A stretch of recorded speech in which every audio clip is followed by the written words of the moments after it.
Bom, boa tarde a todos e todas. É um prazer estar aqui, a convite da Universidade Federal do Rio de Janeiro. Eu também sou oriundo da UFRJ, só que de outro campus. Eu fiz História, minha graduação em História, portanto, sou do IFIX. Fui do IFIX, no Largo São Francisco. Mas frequentei muito esse prédio, lá em 1900, em preto e branco, enfim. Isso, eu digo isso porque eu estou aqui com vários colegas do Museu Imperial. Isabela, nossa coordenadora administrativa, por favor, levante, Isabela. Carol, chefe do setor de educação. Márcio, cadê o Márcio? Márcio aqui, por favor, levante, Márcio, nosso Dom Pedro, chefe da biblioteca, né? Ou seja, temos vários setores da área técnica aqui representados, temos os colegas da MT, e os colegas da Arte Padilla, verdade, Mariana. A ideia era fazer uma introdução para que o assunto principal, então, fosse apresentado a vocês. O Museu Imperial, ele é uma unidade museológica que pertence ao Instituto Brasileiro de Museus, que, por sua vez, está vinculado ao Ministério do Turismo. Espero que o Ministério da Cultura volte em breve, como prometido. Mas, enfim, o Museu Imperial completou... Nós estamos em 2022, completou 82 anos de sua fundação. E agora, com essa doação que foi feita ao Museu Imperial e a incorporação dessa coleção, nós estamos, digamos assim, revivendo uma atividade que ocorreu lá no período de fundação. Vejam, o Museu Imperial foi criado em 1940. Eu estou preparando aqui, convidando vocês para uma próxima visita, agora lá no Museu Imperial, para vocês acompanharem, né, esse processo de criação de um museu que recebeu uma casa vazia e precisou formatar, digamos assim, primeiro circuito de exposição permanente. Esse é um assunto que eu vou deixar para uma outra ocasião, mas eu quero frisar isso. Por quê? Porque agora nós estamos passando por uma experiência semelhante, que vinha a ser o quê? Montar um museu, literalmente um museu novo, um novo museu novo. E não recebemos uma casa vazia, recebemos uma casa com mais de 4.000 itens. Quais são esses itens? São objetos de arte, principalmente livros de viajantes e obras bidimensionais, ou seja, litografias, gravuras, desenhos, pinturas, dos nomes mais extraordinários que vocês possam buscar. Né? Eu brinco sempre com as pessoas dizendo que elas me dão nomes, eu dou números. Né? Por exemplo, Facchinetti são 17, Thomas Ender são 9, Miller são 6, e por aí vai. Ou seja, é qualidade na quantidade ou quantidade na qualidade, não importa a ordem. Essa coleção foi formada por mais de 50 anos, né, por um colecionador muito rico e de ótimo bom gosto, chamado Paulo Gaia. Paulo Fontainha Gaia. E ele reuniu essa coleção, uma coleção que, desculpe enfatizar isso, mas isso é importante, nem com todo o dinheiro do mundo hoje alguém teria condições de formar essa coleção. Não apenas pelo tempo, né, que ele despendeu para formá-lo, mas simplesmente porque não há mais essas obras no mercado. Né? Hoje em dia, ninguém consegue comprar três Sun Qua. Sun Qua era um artista chinês que tinha um ateliê aqui na Rua do Ouvidor e produzia diversas imagens, panoramas, paisagens do Rio de Janeiro, e a coleção tem 3 pinturas desse pintor. E, repito, essas obras não estão mais no mercado, portanto, formar uma coleção semelhante a essa é tarefa impossível nos dias de hoje. Para frente também. Enfim, nós recebemos essa coleção e a casa onde essas peças estão acondicionadas, guardadas. E de posse da casa e da coleção, o museu se empenhou e se empenha num projeto de preparação dessa residência para abrigar o museu, um museu novo, como eu costumo dizer.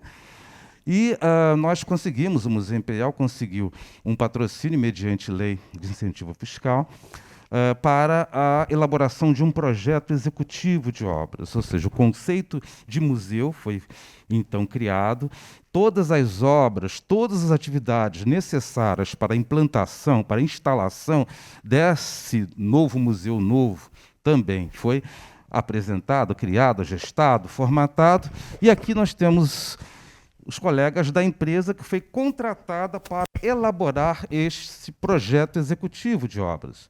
Nós temos o nosso proponente, que é a Arte Padilha, representada por Mariana, e temos a empresa aqui contratada, que venceu um processo de seleção e elaborou esse projeto que nos satisfaz, na medida em que ele atende todos os requisitos para o funcionamento de um museu em normas, padrões atuais, contemporâneos, de exigências técnicas que são postas, né, exatamente na criação e efetivação de instituições ou de equipamentos culturais dessa natureza. E a ideia hoje é apresentar esse projeto a vocês para, enfim, que o setor acadêmico conheça esse passo a passo, né, todos esses procedimentos.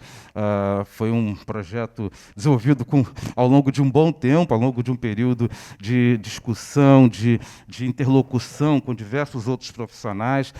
Quantos profissionais no total foram envolvidos no projeto? Os 40?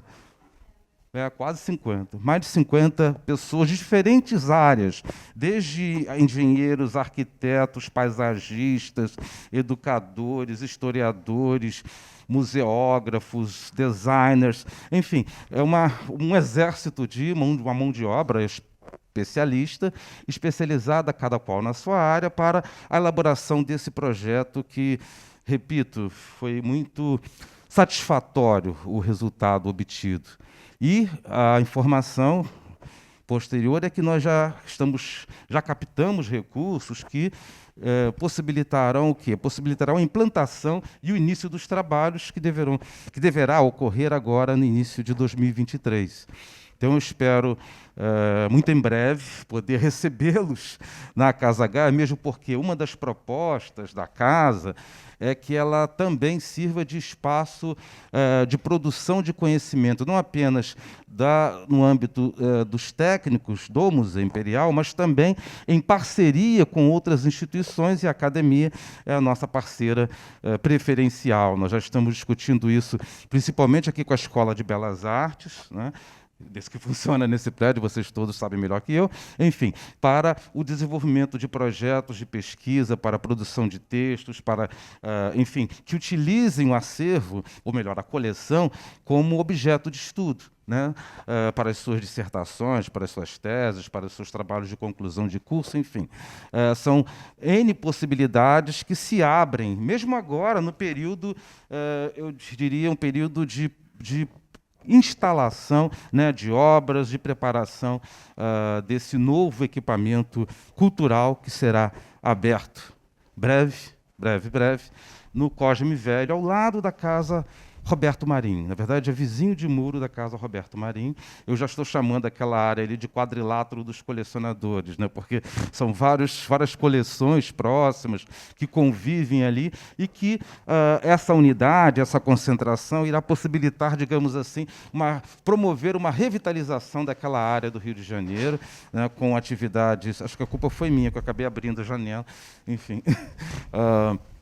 Para o desenvolvimento de atividades interessantes para a alavancagem, né, do turismo, da cultura, da convivência, né, cultural no Rio de Janeiro. Eu acho que já falei demais, vou passar então para vocês, muito obrigado, e espero vê-los em Petrópolis. Vocês já receberam aqui um folder de uma exposição chamada O Olhar Germânico na Gênese do Brasil, coleção Gaia, Museu Imperial, que vem a ser essa exposição. É uma forma de disponibilizar essa coleção, ou acesso a essa coleção, mesmo no período em que a casa ainda continua fechada à visitação pública. Então, o convite é para que vocês irem, na verdade, ao Museu Imperial para visitar essa exposição, que estará em cartaz até 15 de janeiro, e lá vocês vão ter a possibilidade de conhecer entre 150 e 200 obras, né, uma seleção uma seleção com base nessa tônica, nessa análise curatorial, que é exatamente a produção de artistas de língua alemã presentes na coleção Gaia. Observem que a seleção inicial chegou a quase 500 obras e nós tivemos que reduzir para chegar a esse número, que está em Petrópolis, para ser visitado, conhecido por vocês. Então, fica aqui o convite, né?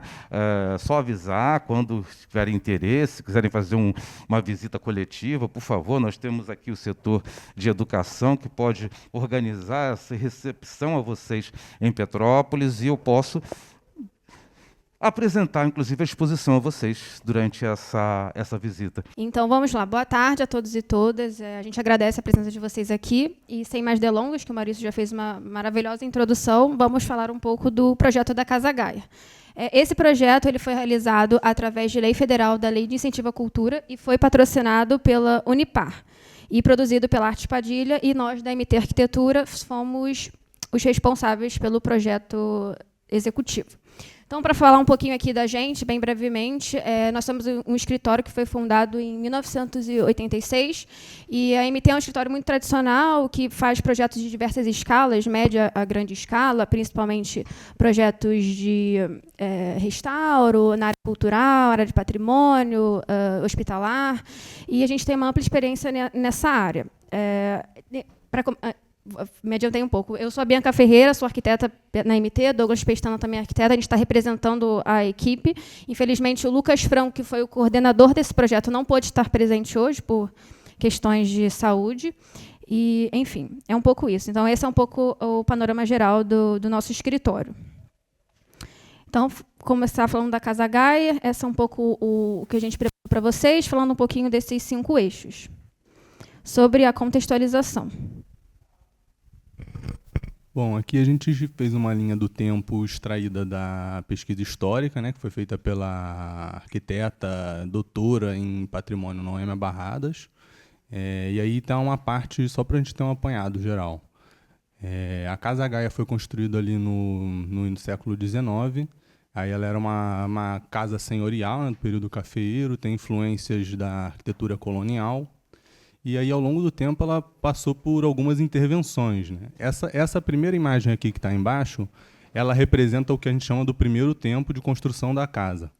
Posteriormente, ela teve uma expansão, que a gente pode ver aqui embaixo, num projeto de alinhamento já de 1940, que ali já tem desenhado esse segundo eixo, né, que é onde estariam os dormitórios e a ampliação da casa. E aí, ela, a partir do século XX, já, ela começa a ter umas ocupações que não seriam a sua previsão original. Ela funcionou também como uma casa de cômodos, até o momento que ela foi... Pode passar. Aí aqui a gente tem um apanhado, né, a iconografia da Casa Gaia também, que mostra ela em vários momentos da história. Lá em cima ela é inserida na paisagem, ela tinha outras cores também.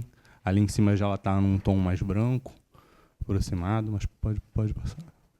E aí, em 1960, que foi o proprietário que a princípio deu início à coleção de brasilianas, né, que era o Alberto Lee, e aí ele começou essa coleção de obras com essa iconografia do Rio de Janeiro. E aí, já em 1964, ele imaginou fazer essa doação e abrir um museu destinado às obras brasilianas. Mas aí, por acaso, ele teve umas reviravoltas aí econômicas, ele precisou se desfazer dos seus bens, e aí foi o momento que o casal Paulo e Maria Cecília adquiriram um imóvel e a coleção. E aí, a partir desse momento, o Paulo também se interessou e ele tomou para si essa missão de juntar os bens, e aí ele seguiu por décadas, como o Maurício bem disse, colecionando e juntando essas obras em volta do mundo inteiro, né? Ele fez essa busca. Em 1999, o casal fez a doação em vida dos bens para o Museu Imperial, e aí eles continuaram como usufrutários aí até a sua morte, né? Em 2004 foi o falecimento do Paulo, em 2014 a Maria Cecília. Então, A partir de 2016, houve a contratação da equipe B, que foi um escritório que realizou a elaboração do projeto museológico e museográfico em nível de estudo preliminar. E aí, nós depois fomos contratados em 2020, a partir de uma concorrência pública, e a gente foi contratado para fazer a revisão desse projeto e a elaboração do projeto completo. Então, a equipe ela é bastante extensa, né? Então, ao longo do tempo, a gente foi desenvolvendo esse projeto em conjunto com a equipe, com o Museu Imperial, com o próprio Neto do Gar também participou das reuniões, e a gente concluiu esse projeto em 2022, em abril. Você vê que foi um processo bem longo, principalmente por conta da pandemia, né, que a gente teve que trabalhar remotamente, então todas as dificuldades que vocês imaginam que a gente teve. Mas, mesmo assim, ao longo desse tempo, o Maurício até já citou que está tendo essa exposição do olhar germânico na Gênese do Brasil, no Museu Imperial, que teve o restauro de algumas obras realizadas ao longo desse tempo, que estão expostas lá. Então, a gente recomenda que vocês façam essa visitação, porque é muito interessante.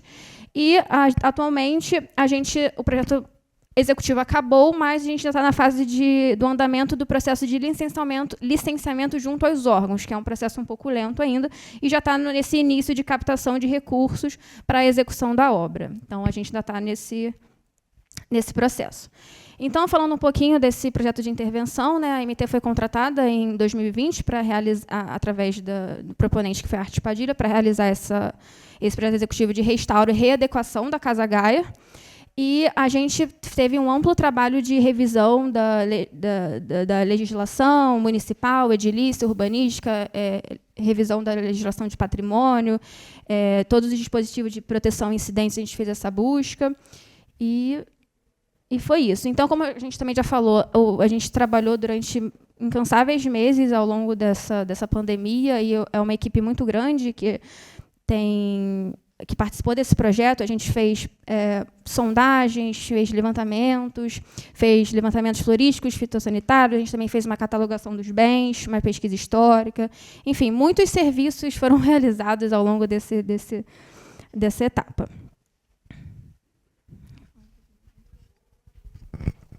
Não, é isso. Só para complementar, né, deixar bem claro que a gente chegou num momento já bem avançado, né, que a Casa Gaia era um projeto bem grande, e aí, se vocês virem na linha do tempo, ela começa lá atrás já com a construção da casa, e aí, esse projeto Casa Gaia, ele o projeto de arquitetura é uma parte do projeto Casa Gaia, né, que é esse que aí é liderado pelo Museu Imperial e a Arte Padilha. Aqui a gente tem um contexto, né, a localização da Casa Gaia. Aí ela fica próximo à Casa Roberto Marinho e também ao Largo do Boticário. Fica no Cosme Velho. Isso. Aí aqui uma aproximação, a Casa Gaia, a Roberto Marinho aqui. Essa rua Cosme Velho é a rua por onde se dá o acesso da Casa Roberto Marinho. E a Casa Gaia também tem um acesso por cima, que é na ladeira dos Guararapes. Então, a gente teria aí pelo menos 2 opções de acesso, né, para o projeto. A gente tem algumas fotos do interior, né, da fase de levantamento. A gente tem bastante foto aí, alguns imóveis. Esses são os móveis originais também. Tem uma cozinha aí, uma cozinha bem grande, que essa cozinha é uma das principais partes onde a gente interviu. E ali a sala de jantar, sala de almoço, né? Essa é a sala de jantar. Ele também já dá para ter uma ideia da quantidade de obras que tem dentro da casa. Isso porque tem uma outra grande parte que está guardada, né? Na verdade, quando se fala em museu, né, nós falamos em tipologia de museus, né? Na verdade, esse projeto, a proposta pensada por nós, técnicos da casa, é que não seja uma casa histórica, né, como vocês conhecem outras, aqui, inclusive no Rio de Janeiro. Não, nós estamos trabalhando um conceito que diz que a casa é um espaço vivido, ou seja, nós temos uma coleção que foi distribuída por vários ambientes da casa, e o projeto pretende resgatar essa lógica, ou seja, como a família concebia a coleção nesse espaço casa. Qual a diferença para uma casa histórica? A casa histórica seria um espaço onde todos os aposentos, todos os espaços deveriam ser, digamos assim, ou devem ser cristalizados no tempo. como era o quarto do fulano, como era a cozinha da Bertrana. Não, a lógica do museu, desse novo museu novo, não é esse. Nós queremos mostrar, como a Mariana colocou, mostramos aqui, a equipe mostrou vários ambientes, como salão, sala de jantar, sala de almoço. Esses sim, esses serão, digamos assim, reapresentados, tentando buscar a lógica construída pela família no dia a dia do usufruto dessa casa, né? Porque nós precisamos, inclusive, aperfeiçoar a lógica, digamos, da visitação, né? Nós temos o espaço casa, todos nós deixamos os objetos, né, conforme o nosso gosto, mas sendo um museu, isso não será permitido, né? Não podemos deixar todos os objetos ao toque das mãos do visitante, né? Por isso, essa adequação do espaço deverá ser algo, ou deve necessariamente ser algo a ser respeitado, e cria um problemão na hora de pensar a museografia, né? Como apresentar sem prejudicar a lógica construída e deixada pela família. Então, esse é o nosso desafio. A Casa Gaia foi doada em 1999 juntamente com um acervo, que é um acervo super interessante, composto por diversos desenhos, pinturas, gravuras, que retratam o Brasil nessa época do século, desde o século XVI até o século XIX.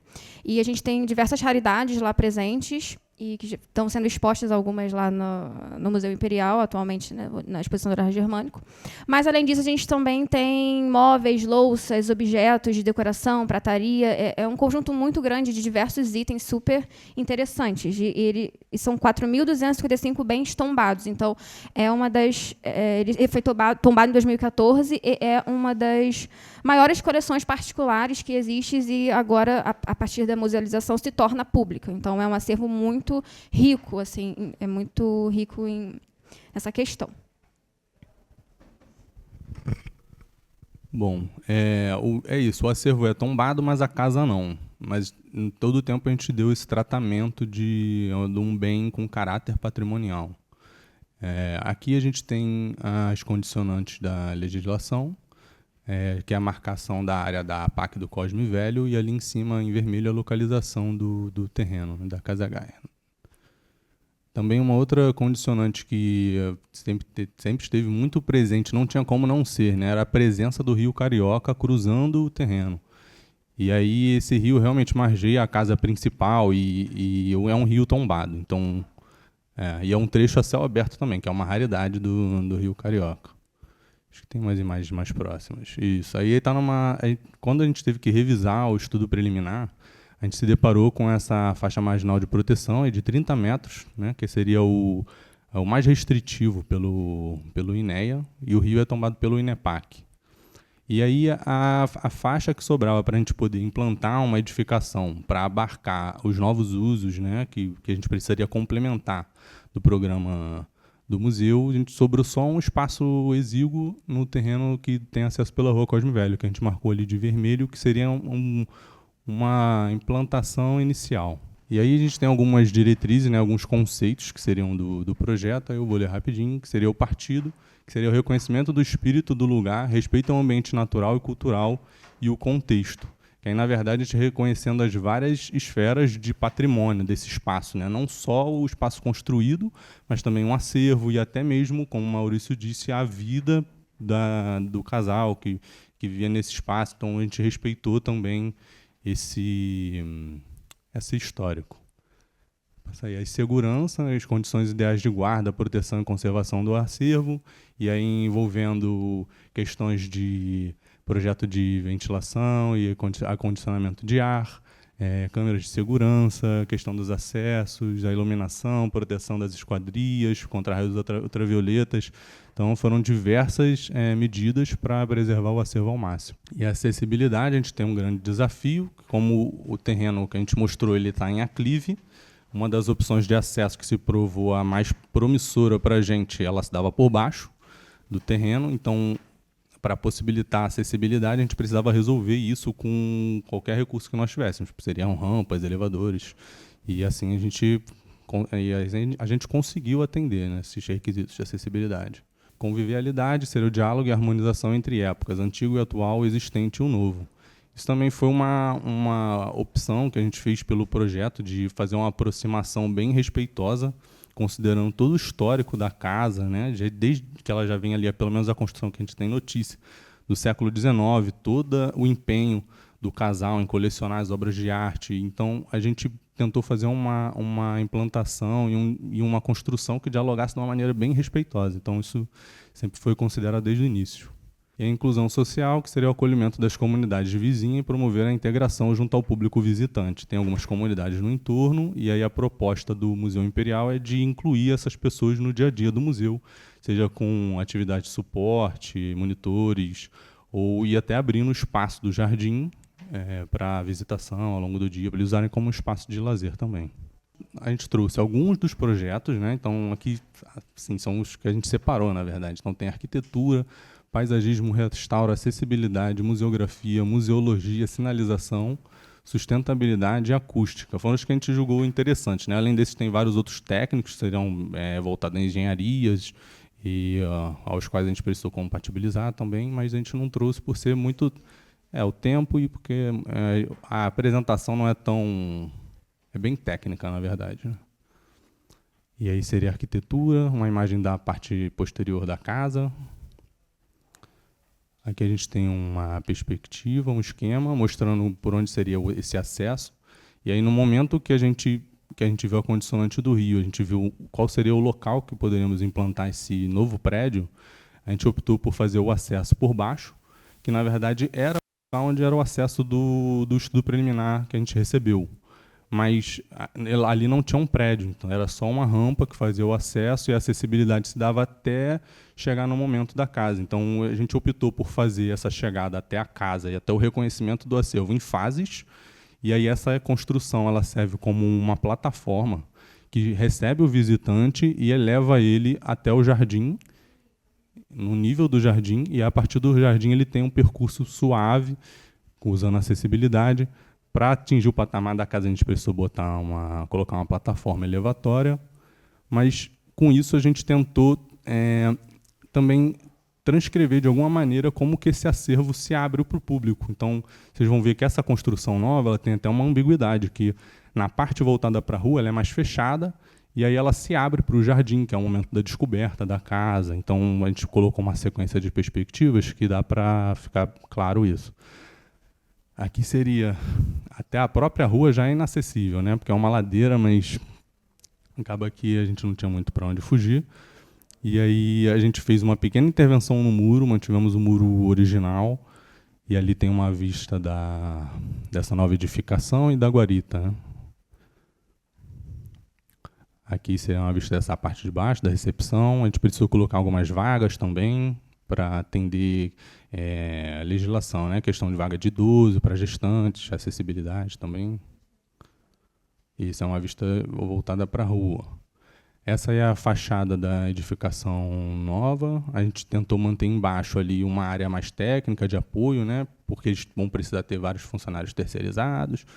E aí ali embaixo funciona essa parte de apoio, e em cima seria a recepção em si, com a subida pela escada, e também tem um elevador.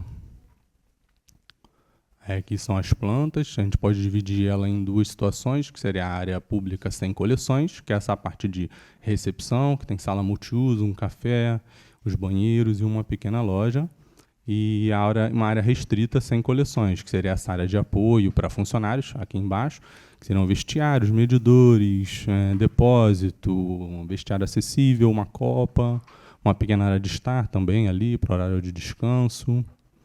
E aí em cima isso, são as atividades de recepção ali, de atividades se abrindo para o jardim. Então essa construção ela começa fechada para a rua, e aí ela vai se abrindo nessa grande varanda aqui que abre para o jardim. Aqui uma vista da recepção, né? A gente tentando trazer a iluminação natural também por cima. Uma vista do café. A gente propôs tons neutros desde o princípio para, como o museu tem sempre, as atividades variam, eles precisam usar a linguagem gráfica das exposições, a gente manteve tons neutros para poder receber essa linguagem a linguagem gráfica dos projetos e do museu.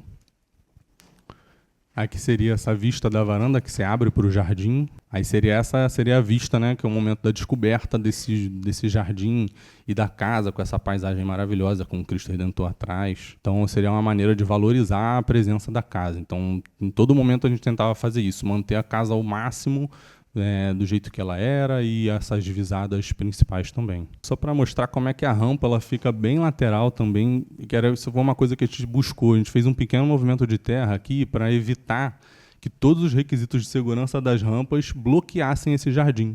Então, a gente fez um pequeno movimento de terra, jogou a rampa para o lado também. Essa rampa foi feita também junto com o paisagista, a gente vai falar mais dele para frente. E aí foi uma maneira que a gente conseguiu. A gente colocou uma espécie de pedestal ali antes daquela rampa, com alguns degraus. E aí a rampa pelo lado, dá para ver que ela praticamente não aparece ou interfere na visada da casa, nem nesses fluxos, né, na usabilidade desse jardim. Gostaria de insistir nesse ponto, que falamos muito em comunidade, isso é muito importante. Nós costumamos dizer que os espaços museológicos, eles oferecem diferentes formas de apropriação. Ou seja, as pessoas podem ir ao museu para visitar uma exposição, como pode ir ao museu para frequentar um café, como pode ir ao museu para visitar a loja, como pode ir ao museu para ouvir música, para passear nos jardins. Patrícia lembrou o Museu da República, mas lá no Museu Imperial nós temos 34 mil metros de área verde no centro da cidade. Portanto, é o jardim da cidade. As pessoas frequentam o espaço. Tem pessoas que eu cumprimento há 30 anos, não sei o nome, mas vão todos os dias para caminhar, né? Ou seja, para se apropriarem daquele espaço, e repito, de diversas formas.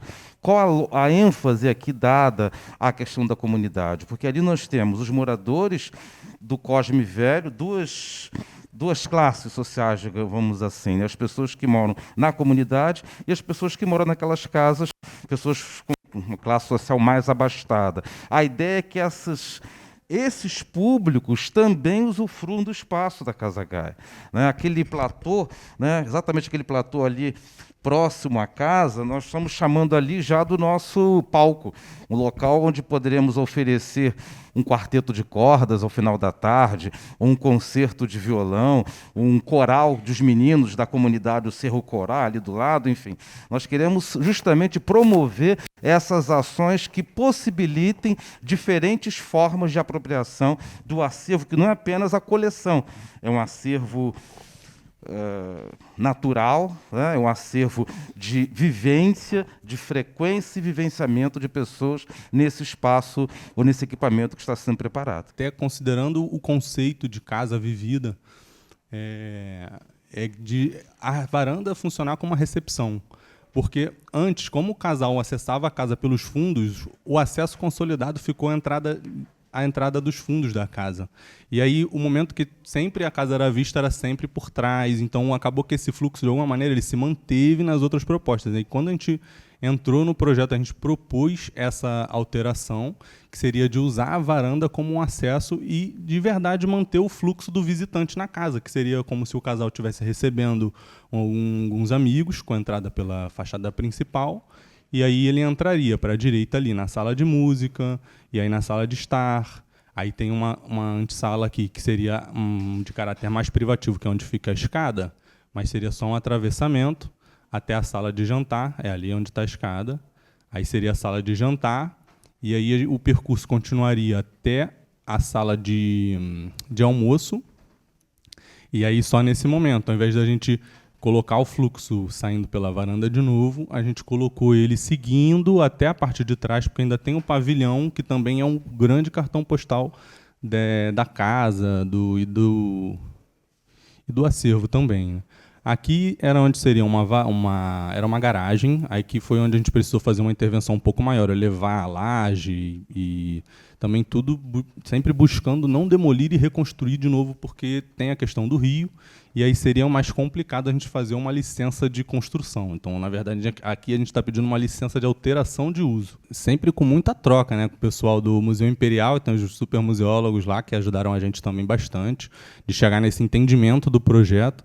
E aí, ali é isso também que ele está dizendo. Em amarelo, ali atravessando a casa, a gente manteve uma circulação de serviço para possibilitar essa entrada lateral e até diluir os fluxos, para não ter conflito ali de gente saindo ou chegando ao mesmo tempo. Aí uma perspectiva da varanda, né, que seria a recepção. A gente precisou também ajustar ela para fazer acessibilidade, vencer o desnível da soleira. Tem uma rampa ali à direita. Seria uma perspectiva da sala de exposição temporárias. Aqui é onde hoje ainda é a cozinha, que tinha aquele piso azul. Então a gente usou para fazer os banheiros, colocar uma plataforma elevatória para garantir acessibilidade aos outros 2 níveis da casa. Aí seria a saída, né? Aquela portinha lá, ela é a saída da exposição permanente. E aí o visitante sai, acessa o banheiro. Aqui tem uma montagem que a gente fez em cima de uma foto do acervo posto, como originalmente era, e aí uma intervenção mínima, que seria, na verdade, rebaixar o forro, colocar as luminárias, que seriam também, que são flexíveis, uso flexível, né? Eles podem ser modificadas, o posicionamento, e aí as aletas do ar-condicionado lá, que a gente também precisou colocar. Por isso, também, na verdade, isso é uma das grandes maiores intervenções que a gente teve. Então, foi bem difícil de compatibilizar e fazer funcionar. A gente buscou várias soluções até chegar nessa. Aí aqui a gente tem o segundo pavimento. A gente manteve aproximadamente a estrutura de divisão dos quartos. Lá em cima a gente tem uma planta de demolir construir bem pequena, né? Como eu disse, essa ala mais à esquerda, que seria o terceiro tempo da construção, que está dentro da faixa do rio, já é bem colado no rio. A gente faz uma demolição e eleva a laje para conseguir ter o pé direito, necessário para a exposição. Aí aqui a gente seriam a reserva técnica, a sala de digitalização, higienização. Aí que o interessante, que até a gente estava depois conversando sobre o projeto, que é como que a gente conseguiu realmente manter a estrutura da casa no térreo, e o interessante é que no segundo pavimento o acervo ficou onde o casal dormia, né? Então isso é bem interessante. Né? Eram os 2 quartos, né? Eles tinham um quarto para cada um, com um closet e tal, então a gente precisou fazer a demolição lá, tá amarelinho, bem fraquinho, e aí ficou esse L, que seria o acervo técnico, com todos os requisitos necessários para a guarda do acervo. Passar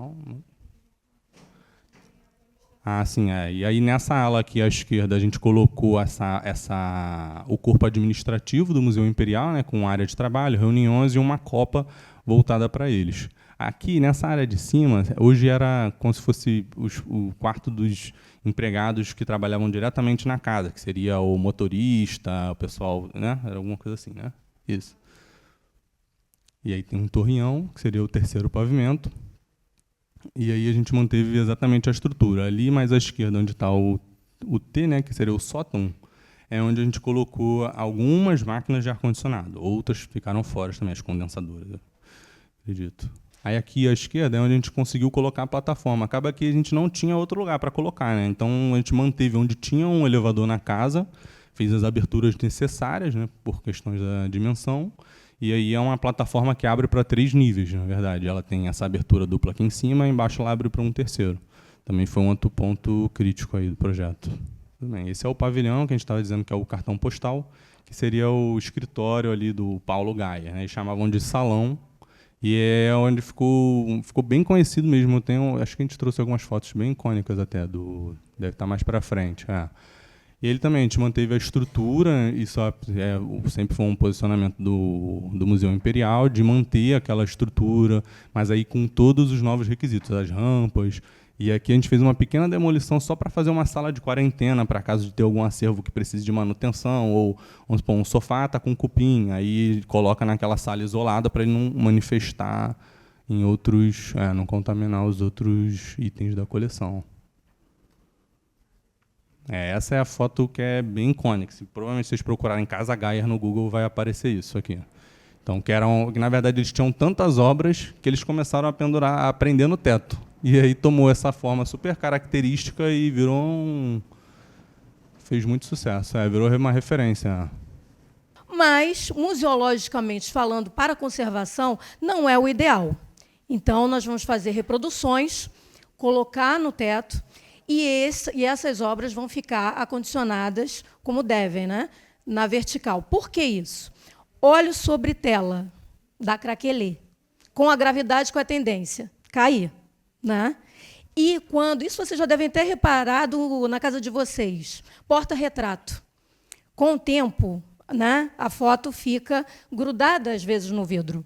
Então, da mesma forma, essas imagens, né, que estavam em vidro, né, emolduradas com vidro, vão ser retiradas, aliás, já foram, a gente já teve esse trabalho, era uma grande preocupação, porque vidro também faz um microclima, né, e aí acaba destruindo a obra.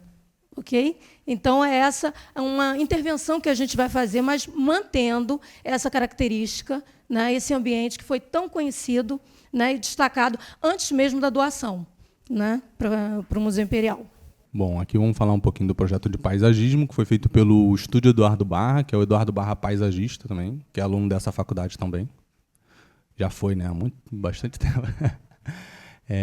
Vamos lá. Então, aí no projeto, eles fizeram um inventário fitossanitário, analisaram as questões de todas as árvores, né?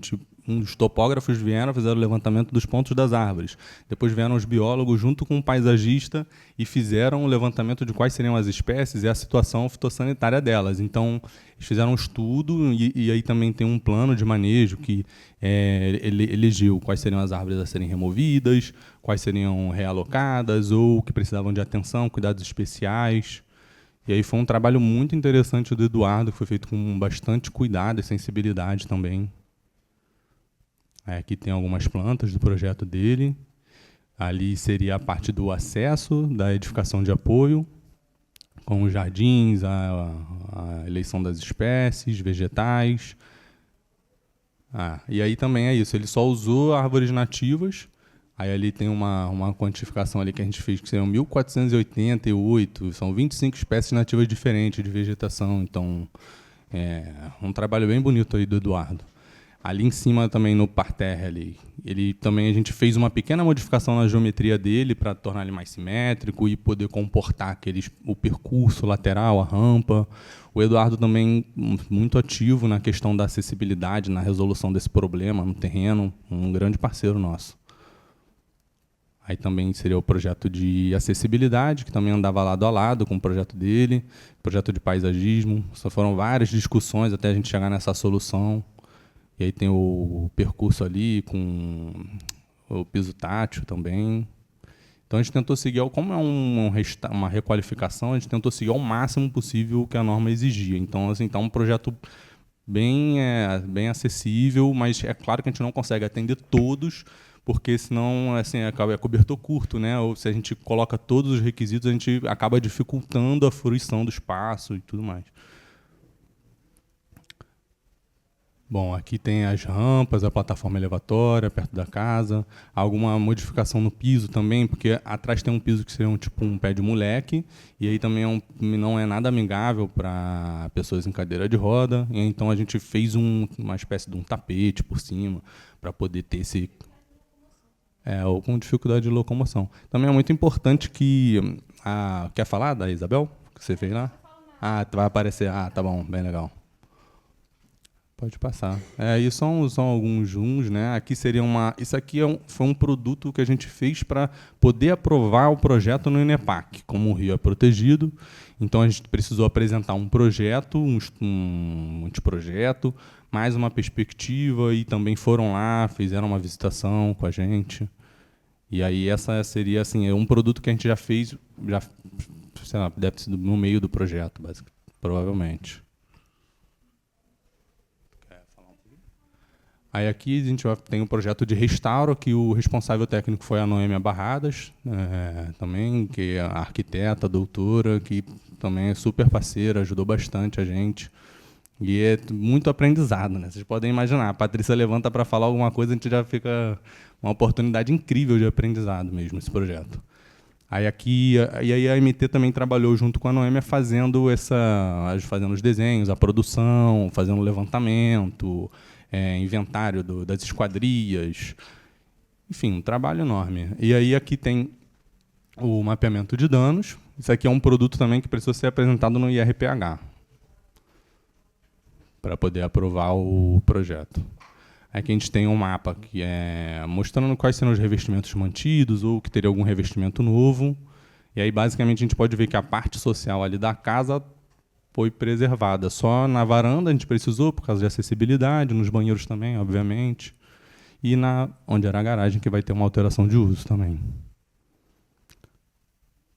Aqui tem só uma amostra de foi apresentado esse material, com os procedimentos por área também, né? Então, aí tem ali a descrição do piso de madeira, como é que ele faria para ser tratado, tem que limpar, tirar a cera. A gente trouxe aqui para ficar claro como é que é, ilustrar como é esse documento técnico.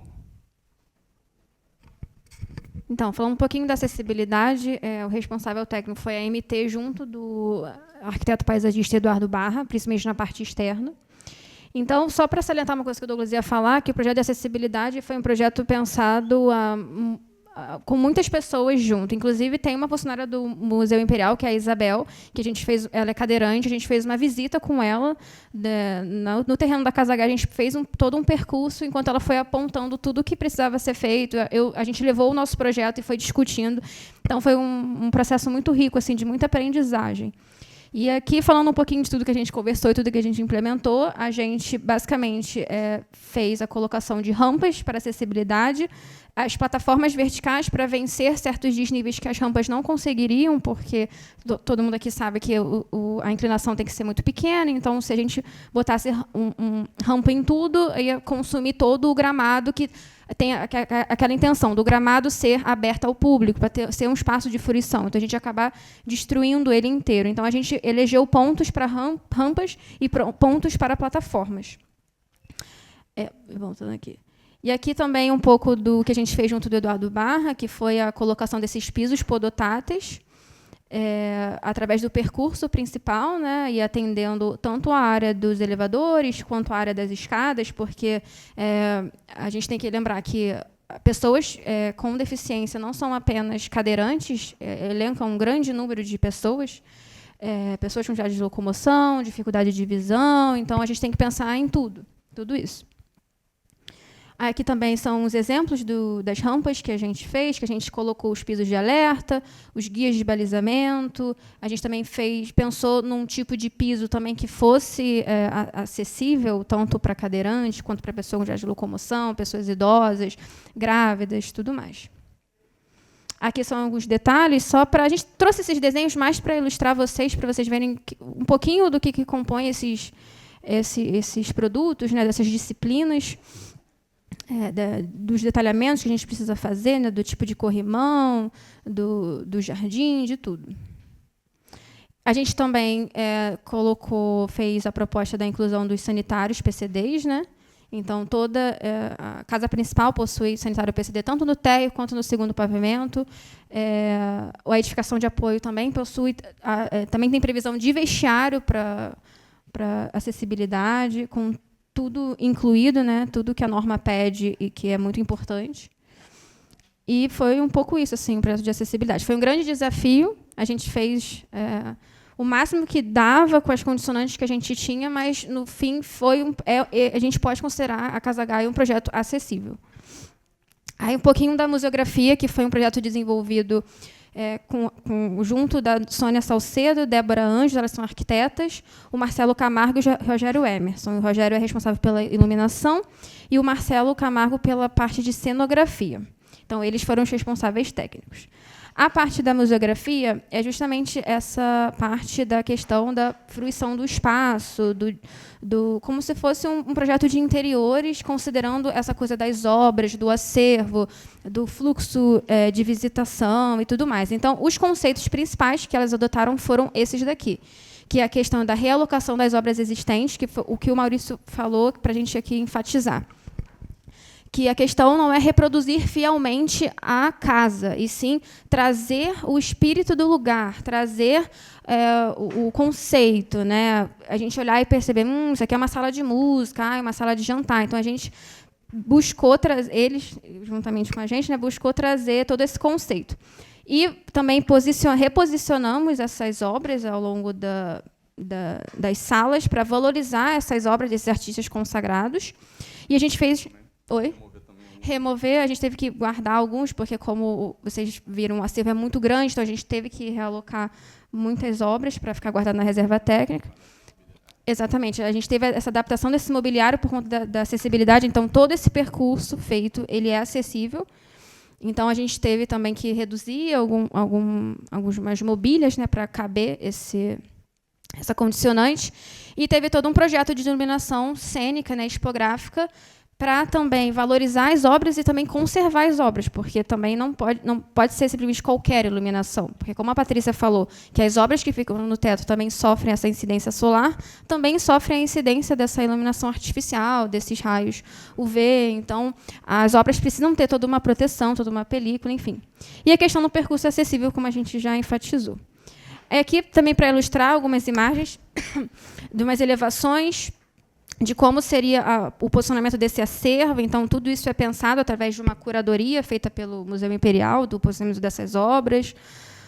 Aqui também tem um detalhamento dessas vitrines, onde a gente vai expor as pinhas, a prataria, as louças, assim, tudo bastante pensado.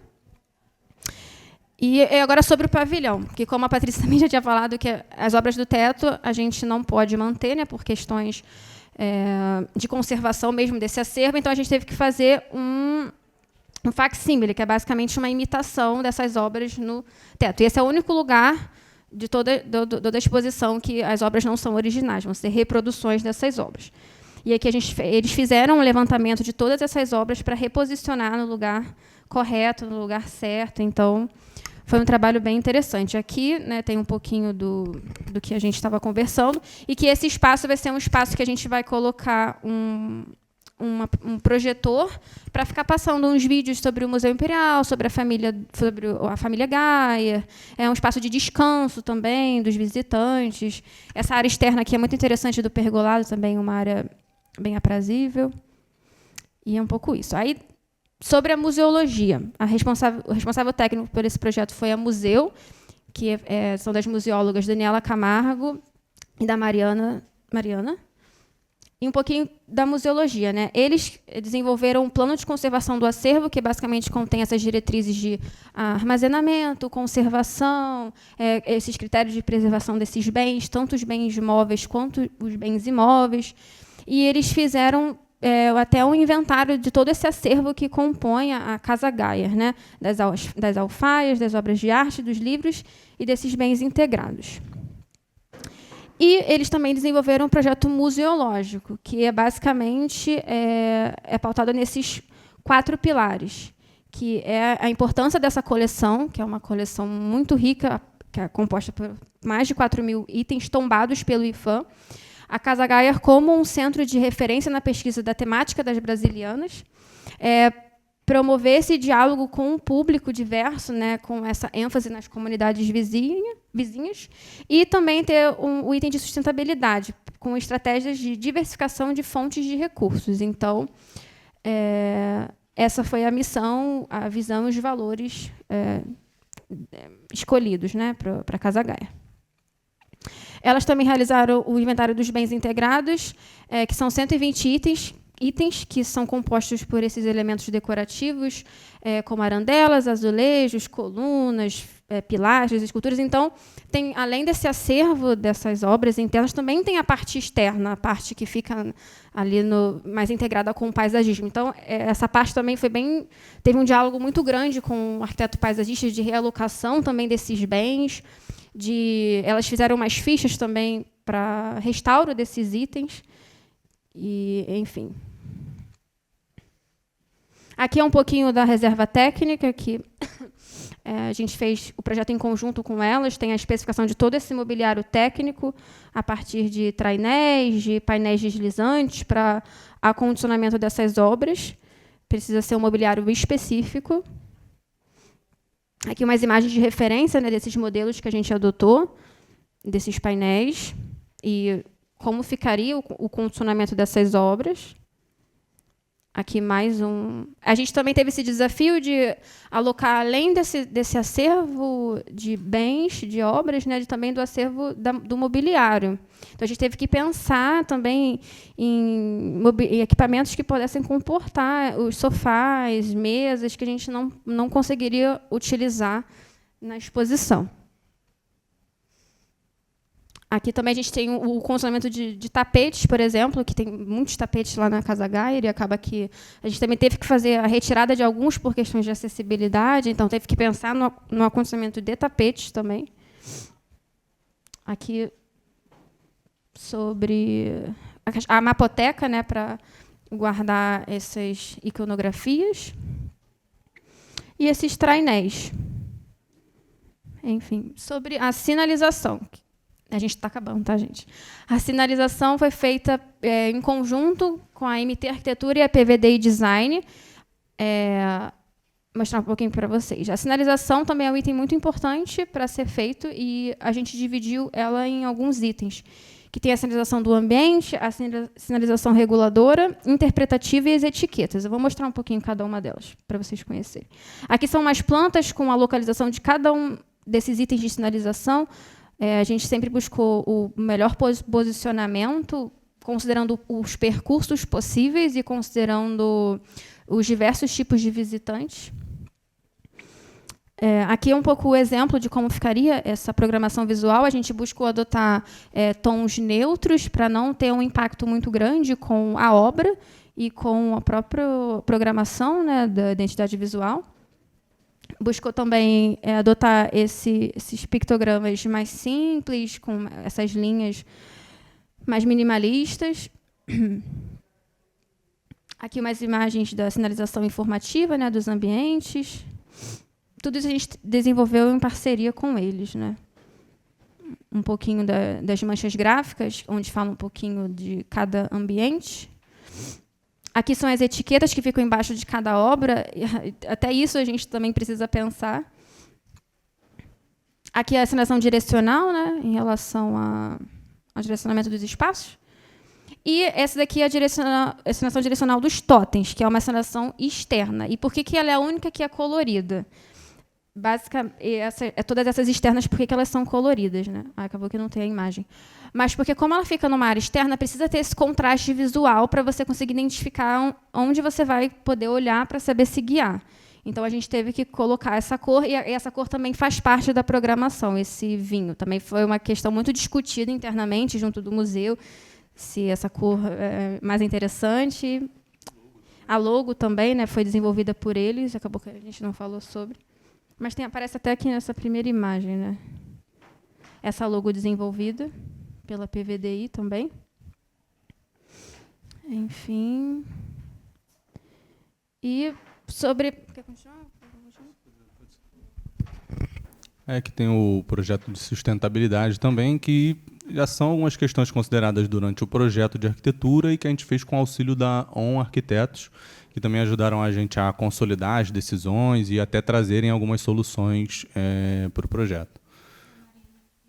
Marina e Isaac são os arquitetos da ON. E aí, o restante... É isso. Aí, então, é um pouco de tudo que a gente falou, né? Que seria a menor intervenção possível, pouca intervenção, que aí também diminui o custo da obra. Seriam os materiais e as técnicas seriam pontuais. Utilização de material à base de água, que seriam as pinturas. Fiscalização dos usos de equipamentos de segurança e atenção ao descarte adequado dos materiais e embalagens. Isso aqui são algumas diretrizes que serão adotadas para a obra que será executada. E aí a questão da materialidade. Usamos materiais terrosos, né? Ali embaixo a gente tem um embasamento de tijolo, de barro também, que seria aí o estacionamento seria com piso intertravado, teria alguma permeabilidade. Aí na recepção também a gente usa muita iluminação natural, talvez durante o dia realmente nem precise usar iluminação artificial. E em cima a gente tem em cima dessa construção a gente tem um telhado jardim também que a gente considerava avisada a partir da casa para essa. Então a gente tentou fazer essa cobertura mais para tentar mimetizar também com o gramado, manter uma continuidade também. Então essa cobertura também teve um cuidado especial.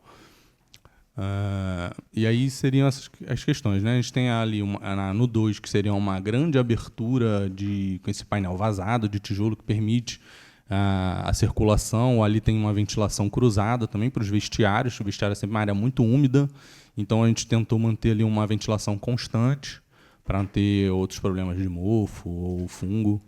Aí também a gente tem uma arquitetura que se abre pouco, para as áreas de maior incidência solar e se abre mais para o jardim.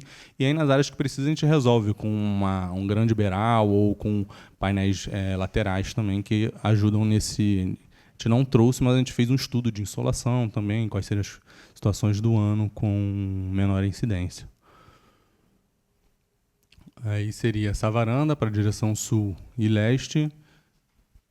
A escada recebe a luz da tarde, sendo apenas circulação. Na verdade, é até isso, né? A escada ela pode receber alguma insolação maior, mas também é uma área de passagem, não tem área de longa permanência, né? E aí também o uso da ventilação cruzada também. Então, os banheiros, apesar... Aí a gente tem essa questão também, né? De como a gente precisava fazer vários pequenos ambientes, todos eles precisariam ter ventilação natural, ao nosso ver, que foi uma opção. Então, aquela laje da circulação é rebaixada e a ventilação dos banheiros se dá por cima. Então, aí a gente consegue ter uma fachada mais limpa, com menos aberturas também, e aí tem um caráter mais institucional também da construção. Então, sempre mantendo ventilação natural. E aí também usamos muitas áreas verdes também, com implementação de novas espécies, o jardinamento, aí são combate às ilhas de calor, a retenção das águas pluviais no solo. Também temos captação de água da chuva, que é uma obrigação legal também. E aí as outras considerações, tem as ações verdes, aparelhos elétricos. Então, o projeto de ar-condicionado foi muito considerado nessa questão do consumo, do custo de manutenção, isso tudo foi objeto de estudo também. O projeto de luminotécnica também, acessibilidade e sinalização, que seria a parte social também. A gente tem uma parte do projeto de acústica. A gente fez esse mapeamento para ver quais seriam as zonas geradoras de ruído. E aí dá para ver que tem as ruas e tal. O jardim quase todo é bem silencioso. O som do rio é muito presente nesse espaço, né? Também tem essa paisagem sonora. Então, é muito agradável esse... Aí tem um corte da casa, dá para ver ali em cima o sistema de ar-condicionado, né, de climatização, que seria ali um gerador de ruído, mas também são equipamentos mais modernos, não seria igual o chiller que a gente tem aqui no prédio da FAO, por exemplo.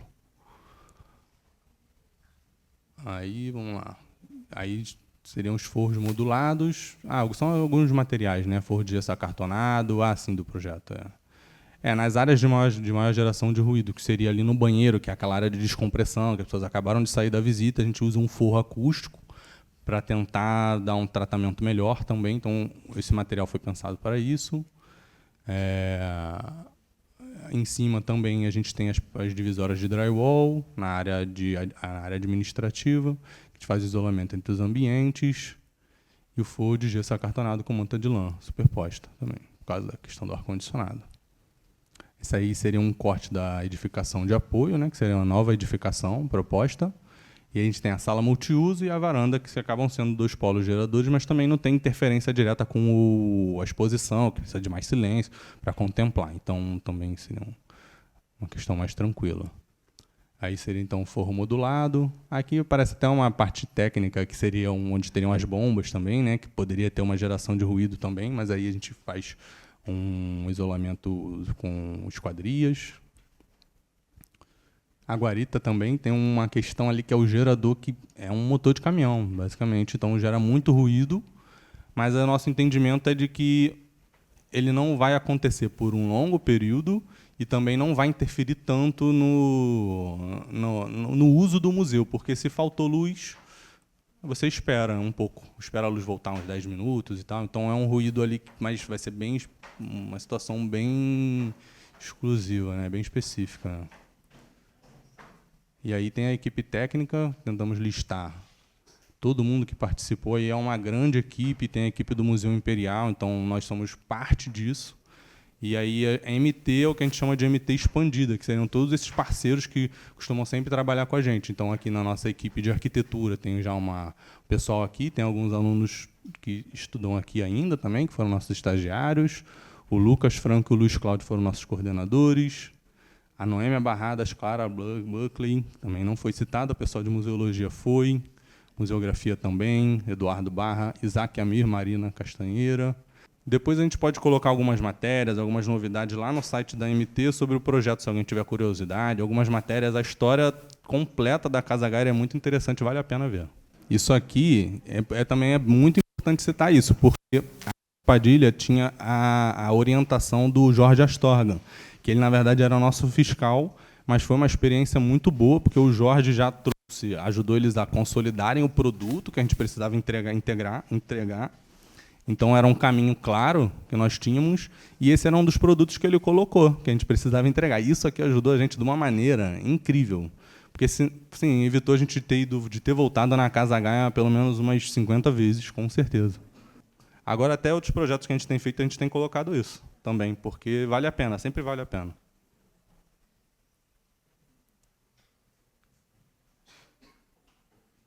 Aí a sala de jantar.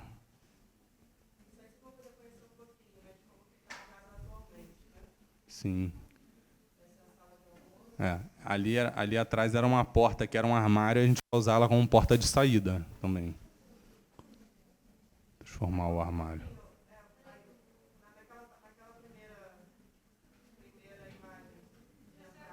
Para fazer o percurso que seria do visitante, né? Essa é a sala de música, que seria a primeira sala de entrada da casa.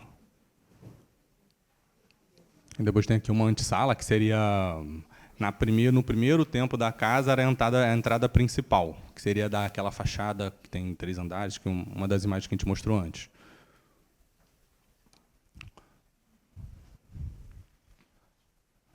E na sala de estar.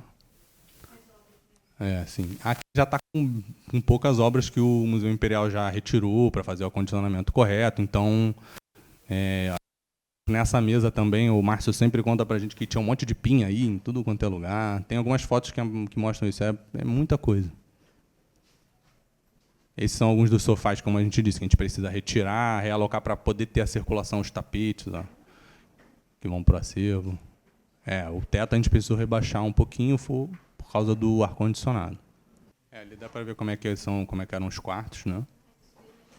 Essa é a escada que vai para o torreão. É o único lugar que a gente não conseguiu deixar acessível, realmente. A gente manteve a estrutura da casa, que seria a parte de baixo social, ali como se estivesse dando uma festa, em cima a área mais restrita. A reserva técnica. Aqui era o quarto da Maria Cecília. Já tinha carpete, já foi retirado. Aqui dá até para ver a tonalidade natural do piso da madeira, né? Por fora ele está mais escuro, por causa das várias camadas de cera. Ali era um closet. E por onde o quarto dela se conectava com o quarto do Paulo. Sobre a cobertura também, a gente vai ter a substituição das telhas e uma subcobertura para garantir que a água da chuva não entre no limite, que ela vai ser direcionada para fora. E aí, sobre esse reforço estrutural, a gente precisaria remover o forro e a gente vai colocar vigas metálicas para fazer para aguentar essa sobrecarga, para garantir, na verdade, né? E também foi um trabalho que a gente passou bem rápido, que foi a parte de prospecções, que foram abertas algumas janelas para a gente tentar entender quais eram os processos construtivos dessa casa.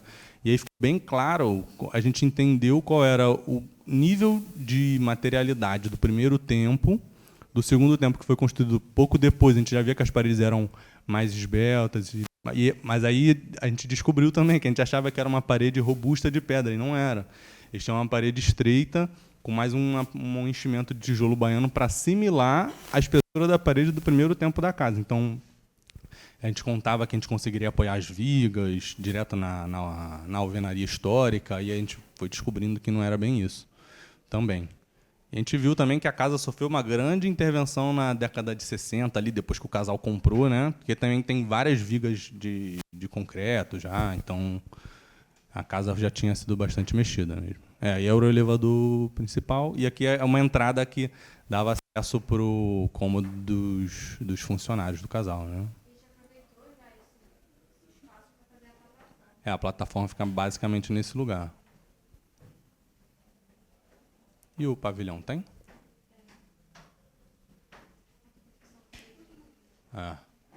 Isso aí era aquela questão que a gente tinha 2 desníveis para serem alcançados, mas a gente levou esse piso para conseguir ganhar um pouco mais de pé direito na exposição temporária.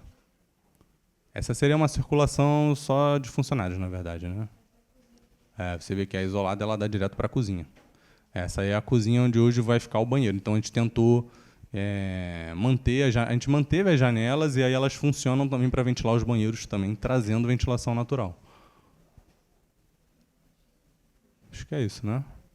Tem a garagem também. Dá para ver também que o pé direito é bem baixinho, ali tem uma viga grande. A gente teve que fazer uma grande alteração aí. É uma viga antiga também, né? E a gente consegue hoje em dia fazer uma viga menor também. Aí tem aquela questão que a gente comentou da conexão do espaço da exposição temporária, que seriam essas grandes portas, né? Que tem essa conexão aqui com o pavilhão, que o Mauricio citou e a gente falou anteriormente. Então, pode ter esse acesso independente, como pode ter esse acesso conectado à casa, aqui por dentro. Isso, a gente usou a construção, o posicionamento da construção nova, essas opções de abertura para conseguir costurar todas as edificações do terreno e tudo fazer parte de um percurso único. Esse aí é o pavilhão. Essa é a área que ela falou do pergolado também. Essas aberturas da garagem a gente manteve também. Isso aí vai ser tudo substituído. Foi desenhado também pelo Eduardo. Esse piso foi trocado, acessibilidade ali na soleira. E aí é o pavilhão. Já está com os suportes já dos quadros, mas vai ficar basicamente com essa aparência aí, né? Claro, com as obras colocadas, os facsímiles. É o banheiro daí, na verdade a gente tirou esse banheiro, virou uma sala de quarentena, né? A gente tinha um espaço bem exíguo, então precisamos fazer algumas escolhas. O sanitário que a gente tem na casa principal atende, em termos de distância, o pavilhão. Então a gente também pensou nisso na hora de fazer essa escolha de retirar esse sanitário que também não era acessível.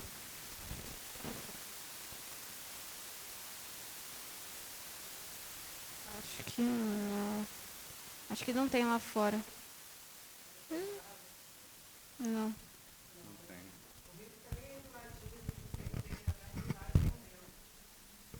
A gente tem bastante foto, né?